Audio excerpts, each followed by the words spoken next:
esta hora de la tarde, 3:55, nos vamos a trasladar hasta el auditorio Alberto Andrade Carmona del edificio Juan Santos Atahualpa, en donde se lleva a cabo el evento Encuentro de Pasqueños Residentes en Lima del congresista Clayton Galván. Adelante. Director General de Minería. Está también presente la señora Teresa Isabel Macayo Marín, Directora General de Asuntos Ambientales Mineros. Está también con nosotros el señor alcalde distrital de Yanacancha, el señor Omar Raúl Raraz Pascual. Igualmente saludamos al señor alcalde de Santana de Tusi, el señor Cayo Condeso Mesa. Igualmente el señor vicegobernador de la región Pasco, Wilder Robles Rivera. A todos ellos, muchísimas gracias y amerita un aplauso para todos ellos y para ustedes también. Nos ponemos de pie, por favor, porque vamos a dar inicio a este evento, a este programa, entonando las sagradas notas de nuestro himno nacional. Si está listo la pista musical.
Continuamos de pie, por favor.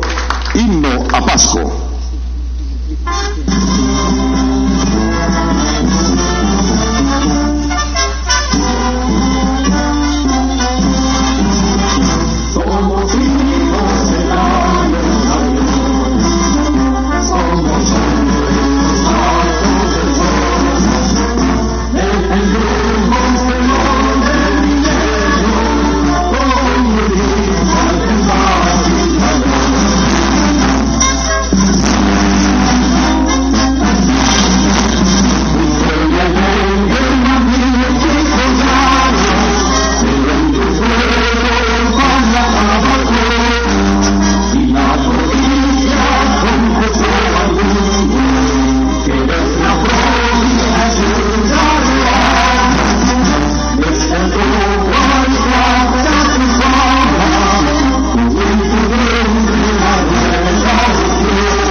Tomamos asiento, por favor. Vamos a tomar un poquito de aire con el permiso del congresista Clayton, el viceministro. También en el tríptico le hemos entregado una mulisa a ti. Por favor, nos acompaña con la música, porque ese a ti es el himno que canta nuestra tierra, Cerro de Pasco. Y cuando lo escuchan e interpretan, vamos a sentir más el amor a nuestra tierra, a Cerro de Pasco, Oxapampa, Yanahuanca, Pasco. Aquí en Lima vivimos los cerreños, los pasqueños, pero con el corazón en Pasco. Al señor Grover le voy a pedir, por favor, la música, la mulisa a ti. A ver, Grover, vamos para que nos acompañen con la letra. Ahí están las letras en el tríptico, el viceministro, todos ellos, para que nos acompañen a cantar nuestra mulisa pasqueña cerreña.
Con las palabras de bienvenida por parte del señor congresista magíster Clayton Galván Bento.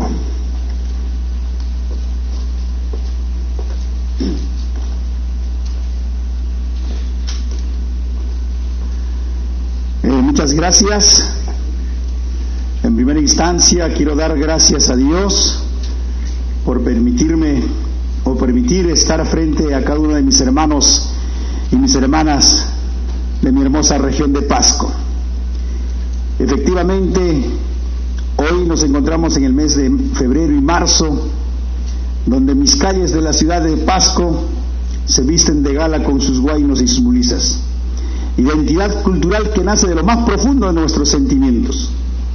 Por ello, me cae también una nostalgia y una emoción, una alegría y una pena el compartir con ustedes nuestra hermosa Mulisa y a ti, y muchos huaynos serreños que nuestros antepasados nos dejaron como legajos de su trabajo y de sus quehaceres.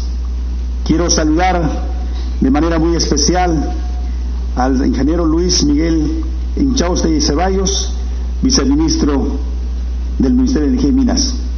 Asimismo también al ingeniero Óscar Alfredo Rodríguez Muñoz, director general de Minería del Ministerio de Energía y Minas, a la ingeniera Teresa Isabel Macayo Marín, directora general de Asuntos Ambientales, a mi estimado hermano, paisano, vicegobernador del Gobierno Regional de Pasco, Wilder Robles Rivera, a mi hermano alcalde de la honorable municipalidad del distrito de Anacancha, Omar Raraz, y a mi alcalde en representación de toda la provincia, Daniel Carrión, me refiero a Cayo Condeso, alcalde de la municipalidad distrital de Santana de Tusi.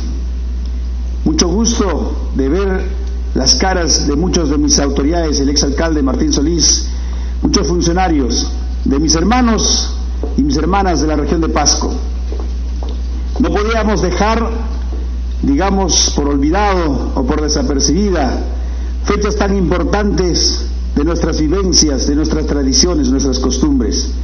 Y era necesario encontrarnos y reencontrarnos aquí en nuestra ciudad de Lima, ya que muchos hemos salido de nuestros pueblos con miras de repente un mañana mejor, con sueños muy grandes, con objetivos y metas muy grandes y ambiciosos.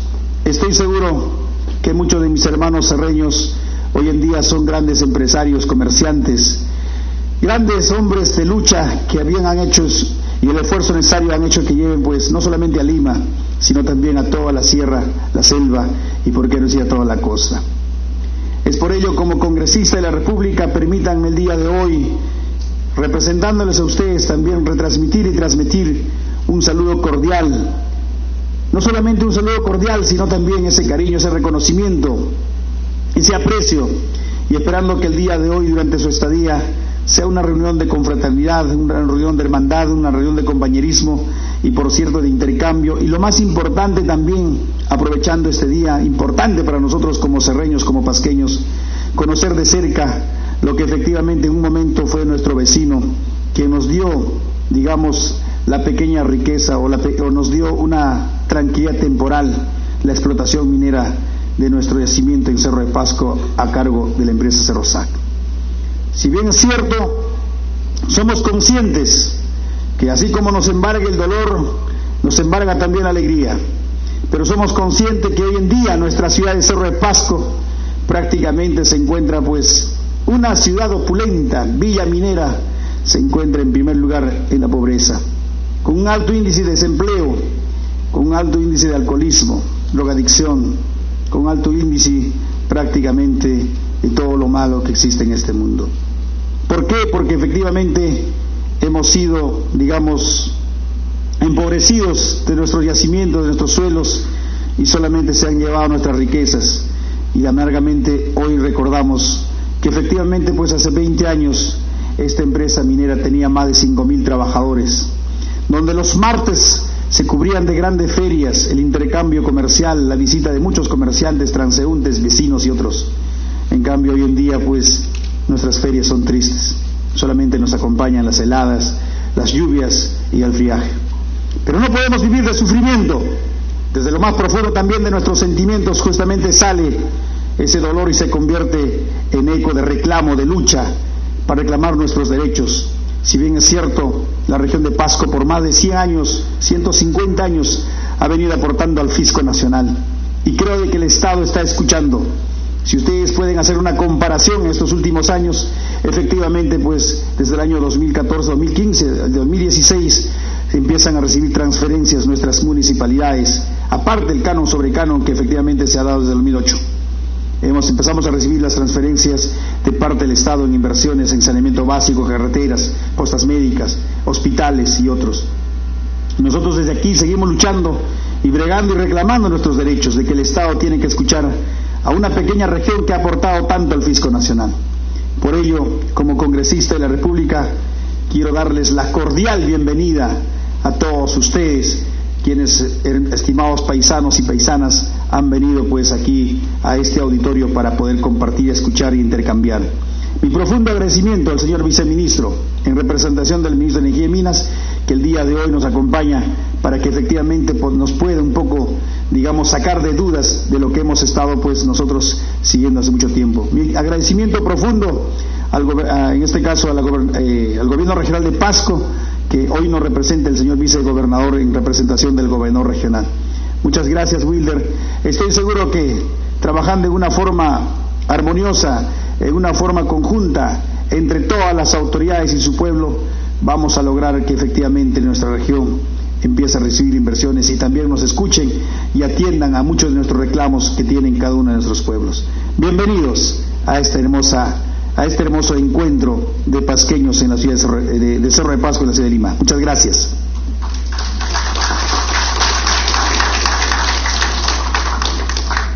Muchísimas gracias. Fueron las palabras del señor congresista de la República, Clayton Galván Bento.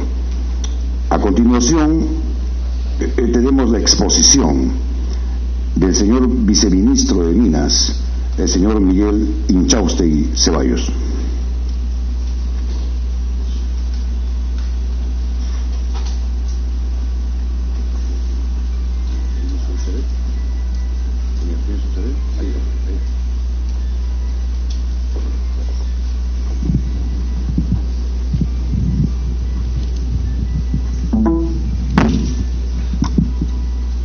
Buenas tardes, señor congresista, vicegobernador.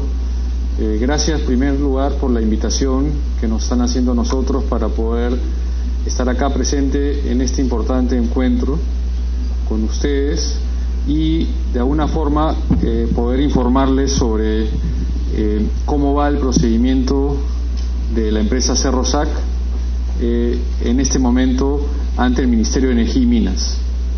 Antes de cederle la palabra a la ingeniera Teresa Macayo, directora general de Asuntos Ambientales Mineros, para que haga la exposición, lo que quería comentarles es que como ministerio estamos de alguna forma entendemos la situación que ustedes pasan y por eso es que ante la invitación del congresista Clayton para poder estar acá y explicarles cuál es la situación de esta empresa, nosotros aceptamos con gusto.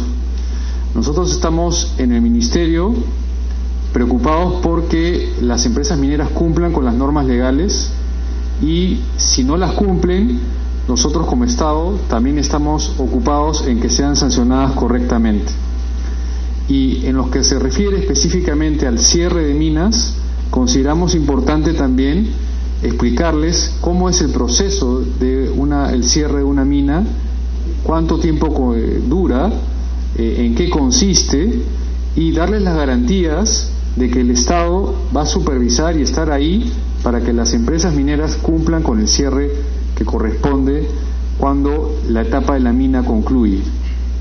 Quisiera decirles también de que Cerro de Pasco es una ciudad que tiene no solamente esta empresa, Cerro SAC, sino también tiene otras empresas que están trabajando y que generan ingresos para la ciudad, ¿no?, a través de los tributos que pagan las empresas. Y también como Estado nosotros estamos preocupados para que coordinar estrechamente con el gobierno regional y con los alcaldes para dar los beneficios y la asistencia técnica para que puedan usar correctamente los ingresos que reciben a través de las empresas mineras.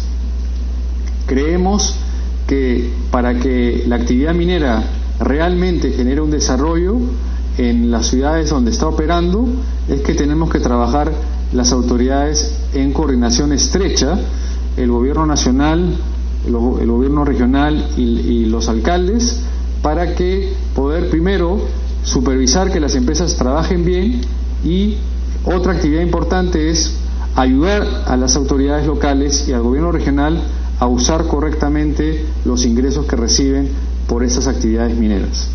Una empresa minera, un yacimiento minero, tiene que no solamente generar ganancias para la empresa, sino ayudar a que su entorno se desarrolle. Creemos que eso es el objetivo de toda actividad minera, toda empresa minera ahora en el Perú, y hacia eso estamos trabajando. Quisiera comentarles que como gobierno nacional, la semana pasada, el viernes 22 de febrero, se ha presentado una visión de la minería al 2030. Nosotros como gobierno y como sector hemos trabajado no solamente con las empresas mineras, sino con la sociedad civil. Hemos trabajado un documento de cómo queremos que la minería sea al 2030. Es una visión, es un sueño, y hemos definido objetivos para llegar a eso. Y entre los tres grupos, entre la sociedad civil, las empresas mineras y el Estado, hemos definido no solamente el sueño, sino los 7 grandes objetivos para llegar a eso. Al 2030 no necesariamente, queremos llegar antes. Y para eso tenemos que trabajar y resolver los grandes problemas y desafíos que tiene la actividad minera. Definitivamente un gran desafío que tiene la actividad minera está en Cerro de Pasco, que es cómo hacer para que los pasivos ambientales de la antigua minería sean remediados. Y para eso, dentro de esta visión se ha definido unas acciones concretas para trabajar y reforzar lo que hace activos mineros, mejorar la legislación para que las empresas mineras trabajen bien y no generen pasivos, y también, ¿por qué no trabajar para asistir para el uso correcto del canon, para que las localidades como la ciudad de Cerro de Pasco y otras ciudades que hay en el Perú puedan usar correctamente sus ingresos y desarrollarse? Creemos que la minería tiene que ser la palanca del desarrollo, en primer lugar, de las ciudades en donde se encuentran los yacimientos mineros. Y eso en Cerro de Pasco no ha pasado por diversas razones, pero ahora estamos dispuestos a trabajar coordinadamente entre las autoridades para que eso sea. Por este momento concluyo y le cedo la palabra a la ingeniera Teresa Macayo para que les explique exactamente con respecto a cómo está la unidad minera Cerro de Pasco, cuál es su situación actual y cómo está el cierre de esa unidad. Gracias.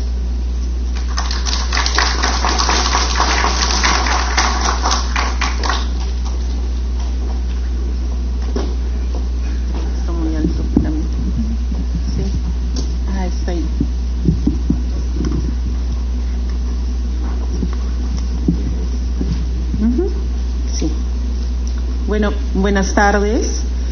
Como ha mencionado el viceministro, primero quisiera hacer un recuento de cuáles son los permisos que le hemos otorgado a través del Ministerio de Energía y Minas a la unidad minera Cerro de Pasco. Adicionalmente, quiero explicar cuál es el alcance del cierre de minas y qué obligaciones adquiere el titular minero respecto a este tipo de instrumento de gestión ambiental, y asimismo comentarles respecto a la última actualización presentada por la empresa, ¿no? La unidad minera Cerro tiene 6 concesiones mineras, ¿no? De hecho, es probable que ustedes tengan conocimiento de cuáles son ellas.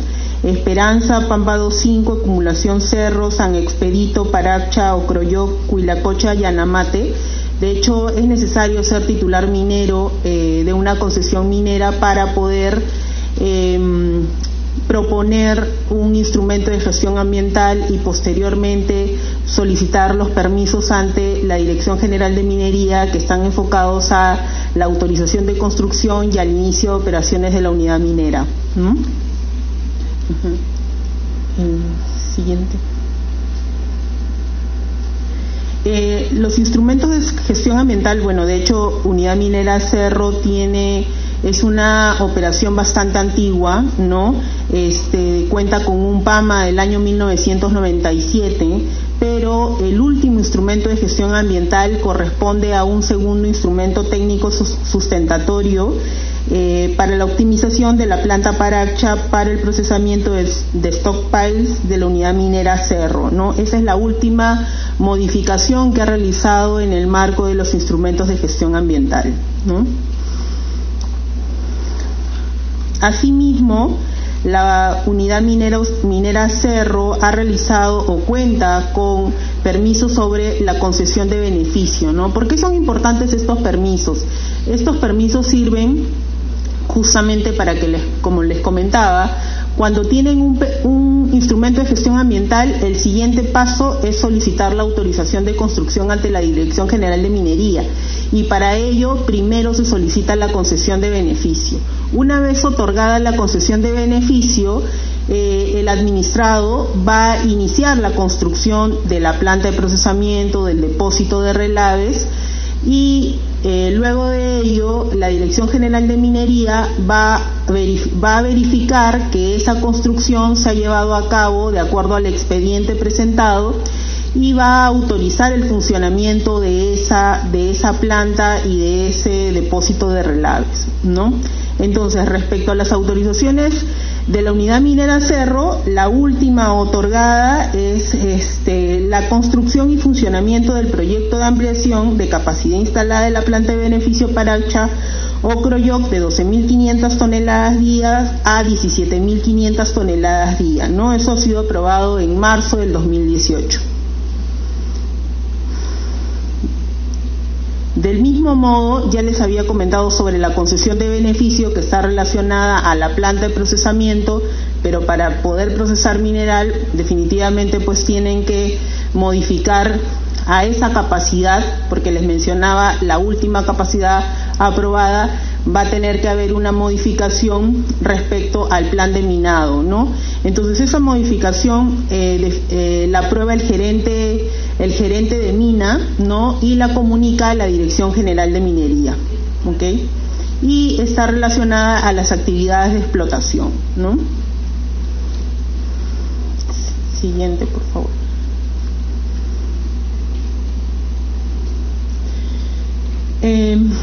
Bueno, una de las preocupaciones que entiendo que tienen respecto a la unidad minera Cerro está relacionada al plan de cierre de minas, ¿no? Entonces es importante que ustedes puedan conocer cuáles son las obligaciones que adquiere el titular minero respecto al cierre de minas. Bueno, el hecho de contar con el plan de cierre de minas gatilla de alguna manera el inicio de actividades. Sin un plan de cierre de minas aprobado, el administrado no va a poder iniciar ninguna actividad de operación. Entonces, cuando la Dirección General de Minería autoriza el inicio de operaciones, lo primero que se verifica es que tenga el plan de cierre de minas aprobado y que además haya garantizado ese plan de cierre de minas, ¿no? Porque precisamente ese plan de cierre de minas obliga al administrado a constituir un monto de garantía. ¿Y a qué me refiero con un monto de garantía? Es el dinero que va a ir depositando el administrado anualmente, ¿no?, respecto al total del monto de cierre final de la mina. Entonces, digamos que si la vida útil de la mina es de 10 años y el costo del cierre final corresponde a 10 millones, haciendo un cálculo rápido, ¿no?, sin hacer específicamente los cálculos derivados para el cierre de minas, estamos hablando de que anualmente tendría que garantizar 1 millón, ¿no? Entonces eso es lo que garantiza, como menciono, anualmente a través de una modalidad de garantía que puede ser la carta fianza o el fideicomiso, ¿no? Entonces, de esa manera nosotros como Estado nos protegemos, ¿no? Y vemos de proteger al ambiente y la salud de las personas, porque finalmente, si es que en algún momento el administrado no se hace cargo del cierre de minas, nosotros como Estado tenemos esa garantía para poder ejecutar el cierre de minas, y así está establecido en el reglamento de cierre, ¿no?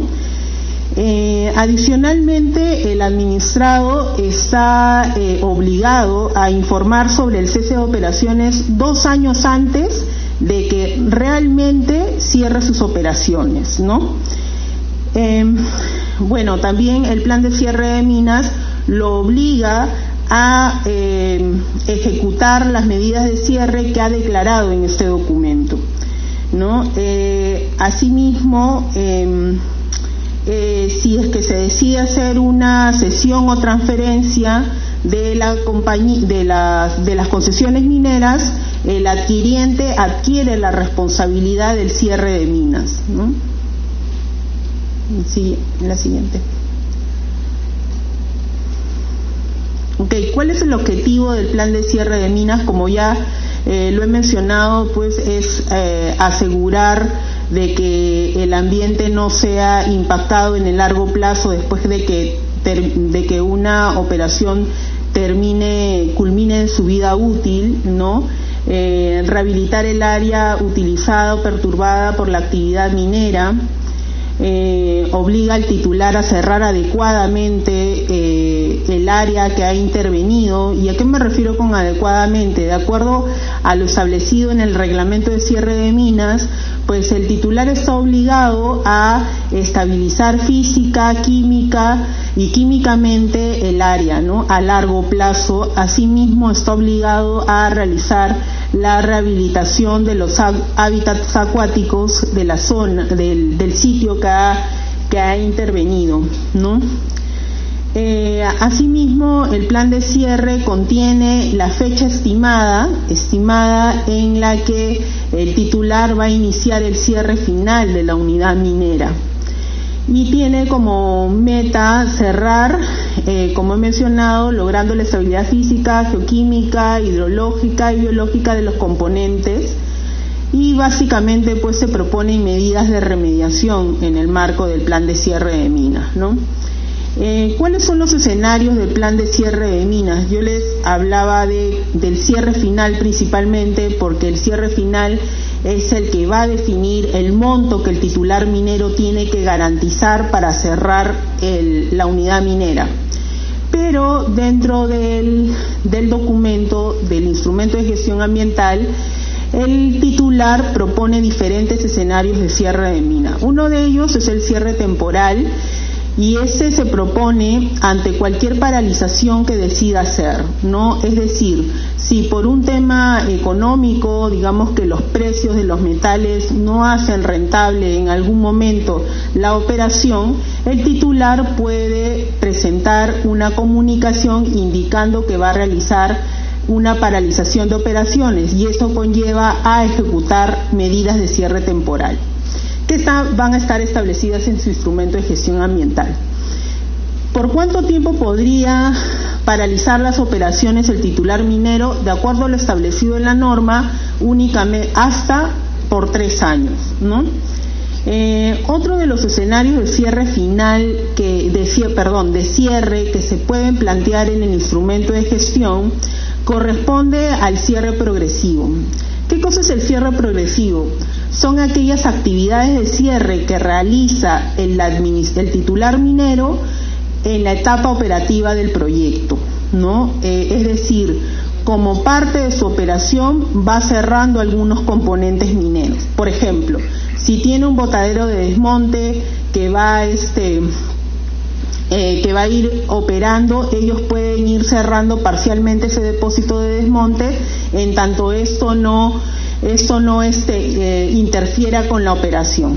Ese monto de cierre no se considera para el cálculo de la garantía, puesto que, como he mencionado, es básicamente un costo operativo de la mina, ¿no? Otro de los escenarios de cierre que se tiene que contemplar en el instrumento corresponde al cierre final. Y el cierre final lo que va a contener son todos los componentes que yo voy a dejar hacia el último año de la vida útil de la unidad minera, ¿no? Es decir, si es que yo declaré, el titular minero declaró que la vida útil era 10 años, ¿no? Para el año 11 debiera de iniciar el cierre final respecto a los componentes que ha dejado aún abiertos para ese momento, ¿no? Y este monto, como les vuelvo a repetir, sí se considera para hacer el cálculo de la garantía financiera, ¿no? Y por último, otro de los escenarios corresponde al postcierre y mantenimiento. Lo que establece el reglamento es que como mínimo el titular tiene que realizar mantenimiento y monitoreo post cierre después de haber cerrado los componentes mineros. ¿Eso qué quiere decir? Que una vez que el titular implementó las actividades de cierre, lo que tiene que hacer es empezar a monitorear. ¿Por qué es importante hacerlo? Es importante para que el titular pueda demostrar de que las actividades de cierre ejecutadas realmente sirven a largo plazo. Y el reglamento establece de que estas actividades de mantenimiento y monitoreo las tiene que realizar como mínimo por 5 años. Y además esto lo va a ir reportando a la autoridad de fiscalización y supervisión, que es el OEFA, ¿no? Para que finalmente obtenga un certificado de cierre final y se le pueda decir al titular minero de que ha cumplido con todas las obligaciones del cierre final. Pero como menciono, esto como mínimo se puede llevar a cabo durante 5 años. Pero en la mayoría de los casos podría ser por mucho más tiempo cuando hablamos de sistemas de tratamiento de agua, por ejemplo, ¿no?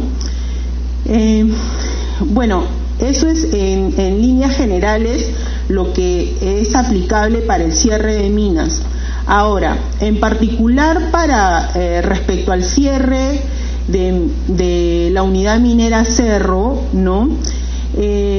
Actualmente ellos tienen un plan de cierre aprobado. Definitivamente pues ellos allí han declarado un tiempo de vida útil que ha determinado que muy pronto inicien las labores de cierre final, ¿no? Pero en el mes de noviembre del 2018 la unidad minera Cerro ha presentado un nuevo plan de cierre, ¿no?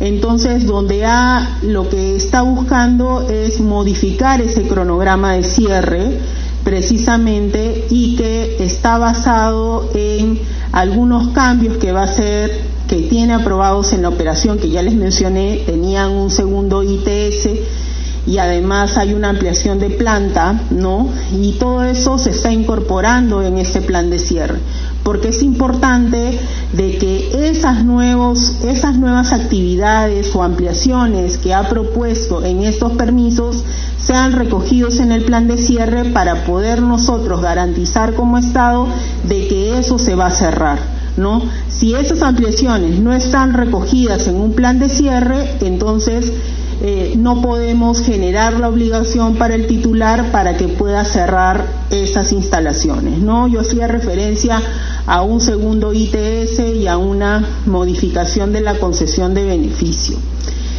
Entonces, adicionalmente, comentar de que las unidades mineras o las operaciones mineras son bastante dinámicas, ¿no?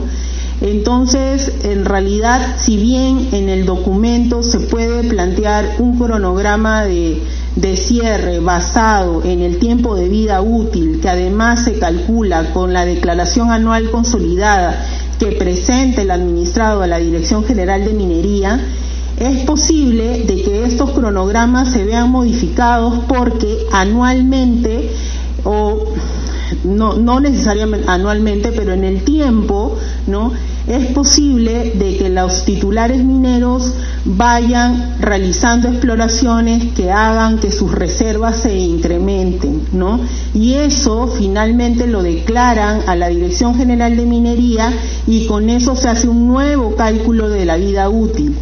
Ese nuevo cálculo de la vida útil se utiliza como sustento para que el administrado nos pueda decir a nosotros, a la autoridad certificadora ambiental, de que el cierre de minas, si yo dije que iba a iniciar el cierre en el año 2018, ¿no? Por dar un ejemplo, es posible que si hago un mayor cálculo de reservas y presento una modificación o una actualización de plan de cierre, el cronograma sufra algún cambio. pero no es algo que el titular decide sin tener ningún sustento. Como he mencionado, tiene que basarse en la declaración anual consolidada, y esa declaración anual consolidada se presentan con el sustento de las reservas que ellos han identificado, ¿no? Entonces, como he mencionado, la operación minera es bastante dinámica, y el hecho de que se presente en un documento un determinado cronograma no significa que necesariamente se va a ejecutar de esa manera, ¿no? En esa ventana de tiempo puede sufrir el instrumento determinadas modificaciones que lleven a que el cierre de minas se ejecute en otro momento, ¿no? Como he mencionado, en el caso de la unidad minera Cerro, ha presentado una actualización de plan de cierre en donde ha planteado algunas modificaciones en su cronograma. De hecho, este instrumento actualmente se encuentra en evaluación, por lo que no podría yo en este rato adelantar alguna opinión hasta que el procedimiento administrativo no haya sido culminado, ¿no? Bueno, eso es lo que les tengo que informar desde el Ministerio de Energía y Minas. Si ustedes tienen alguna pregunta adicional, estamos disponibles para poder responder. ¿Sí? Muchas gracias.